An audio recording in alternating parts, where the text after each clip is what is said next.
यहाँ पर मेरे पास वही एल्गोरिदम आ गया, ठीक है, जिसकी मैं बात कर रहा था कि मेरे पास जो है ना दो प्रोसेसेस की, किसी भी दो प्रोसेस की ना जो प्रायोरिटी है वो सेम हो गया। अराइवल टाइम तो ज़ीरो है लेकिन प्रायोरिटी सेम हो गई है। तो इसको एक हिसाब से ना हम नाम देते हैं प्रायोरिटी विद राउंड रॉबिन, ठीक है। तो इसको जब हम सॉल्व करेंगे तब समझ आ जाएगी। तो राउंड रॉबिन में बेसिकली हमने याद रखना है कि कौन सा एल्गोरिदम यूज़ होता है, FCFS यानी फर्स्ट कम फर्स्ट सर्व। और दूसरी चीज़ ये कि इसमें क्वांटम टाइम यूज़ होता है। तो क्वांटम टाइम जो हमने रखा है वो 2 मिलीसेकंड तक रखा है, ठीक है। तो अब हमारे पास जो रेडी क्यू है, ठीक है, अराइवल टाइम ज़ीरो है तो सारे प्रोसेसेस ही आ जाएंगे, ठीक है। तो ज़ीरो अराइवल टाइम पर मेरे पास P1 भी आ गया, P2 भी आ गया, P3 भी आ गया, P4 भी आ गया और P5 भी आ गया, ठीक है। अब इन सब का ब्रश टाइम लिख लेते हैं। तो हमारे पास जो P1 है उसका ब्रश टाइम 4 है, P2 का 5 है, P3 का 8 है, P4 का 7 है और P5 का 3 ब्रश टाइम है, ठीक है। अब हमने यहाँ पर किस चीज़ को देखना है, ठीक है। हमारे पास मेन जो एल्गोरिदम है वो है क्या, प्रायोरिटी स्केजुलिंग, ठीक है, एक हिसाब से।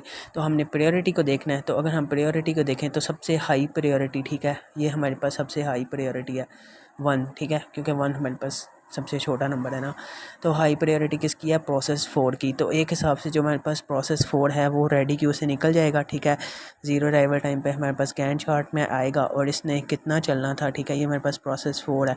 तो टोटल इसका ब्रश टाइम कितना था, 7। तो ये 7 मिलीसेकंड तक हमारे पास रन हुआ, ठीक है। उसके बाद फिर से हमने क्या देखना है, प्रायोरिटी देखनी है, ठीक है। तो यहाँ पर अब क्या हुआ, हमारे पास जो अगली हाई प्रायोरिटी थी ना वो ये थी 2। लेकिन अब ये क्या हुआ कि दोनों की मीडियम मीडियम आ रही है, ठीक है, ये मैंने मीडियम लिखा है।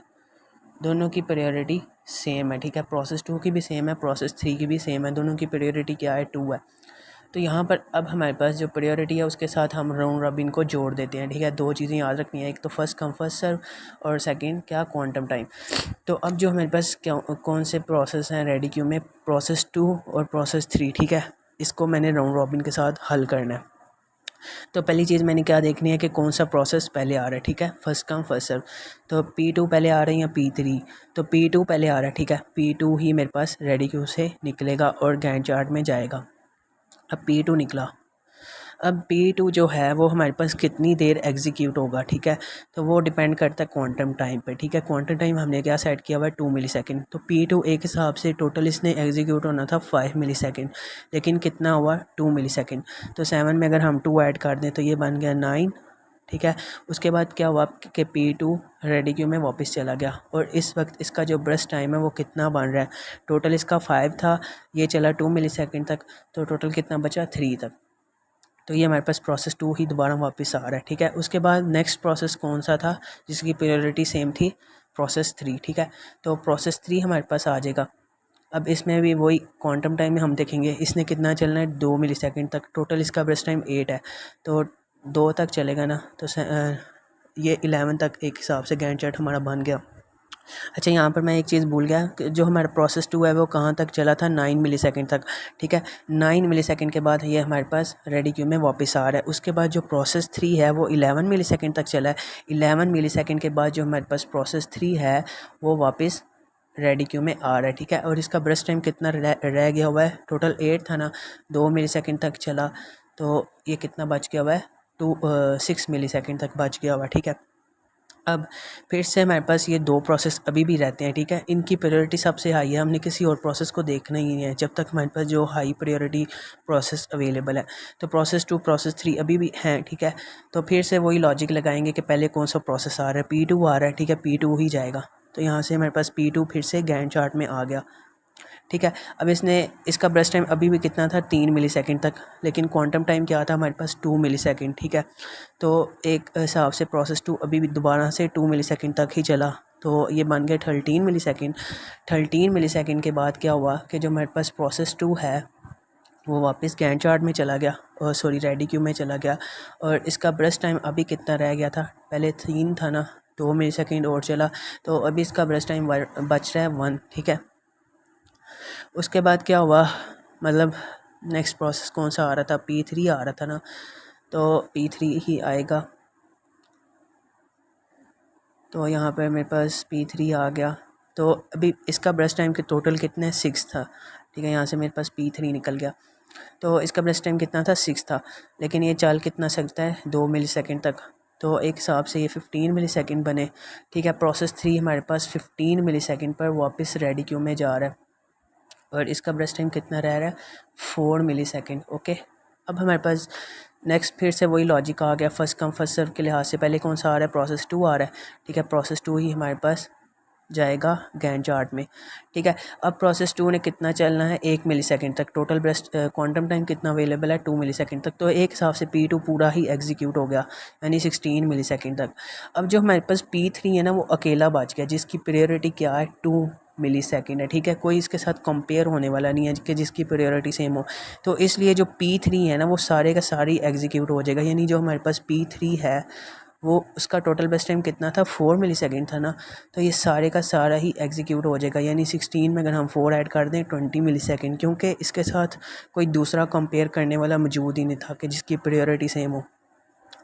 अब हमारे पास ये दोनों तो सॉल्व हो गए, ठीक है।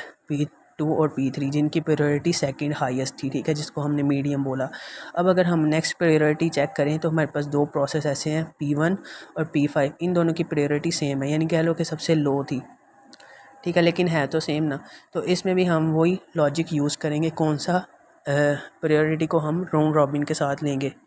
तो राउंड रॉबिन में हम सबसे पहले क्या चीज़ देखते हैं, फर्स्ट कम फर्स्ट सर्व। तो हम देखें अगर P1 P5 में तो सबसे पहले कौन सा आ रहा है रेडी क्यू में, P1 आ रहा है, ठीक है। तो P1 ही हमारे पास गैंट चार्ट में जाएगा, ठीक है। P1 गया। अब ये कितना चल सकता था, क्वांटम टाइम हमारे पास 2 मिली सेकेंड तक था, टोटल इसने 4 मिली सेकेंड चलना था। तो जो मेरे पास P1 है वो 22 मिली सेकेंड तक चला, ठीक है। अब 22 मिली सेकेंड के बाद क्या हुआ, तो यहाँ पर मैं ड्रॉ करता हूँ, ठीक है। रेडी क्यू में 22 मिली सेकेंड पर, ठीक है, इसके साथ इसको जोड़ना है। तो ऐसे मैं इसको लिंक कर लेता हूँ। 22 मिली सेकेंड पर हमारे पास P1 वापस यहाँ पर चला गया, ठीक है। इसका ब्रश टाइम अब कितना रह गया हुआ है, पहले टोटल कितना था 4 था ना, ठीक है, 2 मिली सेकेंड तक ये चल गया। तो अभी इसका ब्रश टाइम 2 रह गया हुआ है, ठीक है। उसके बाद अगर हम देखें तो हमारे पास जो है यहाँ से ये जो प्रोसेस 3 है ना ये एंड हो गया हुआ है, ठीक है। तो हमारे पास नेक्स्ट प्रोसेस कौन सा आ रहा है, P5 आ रहा है ना, ठीक है, उसकी प्रायोरिटी सेम थी।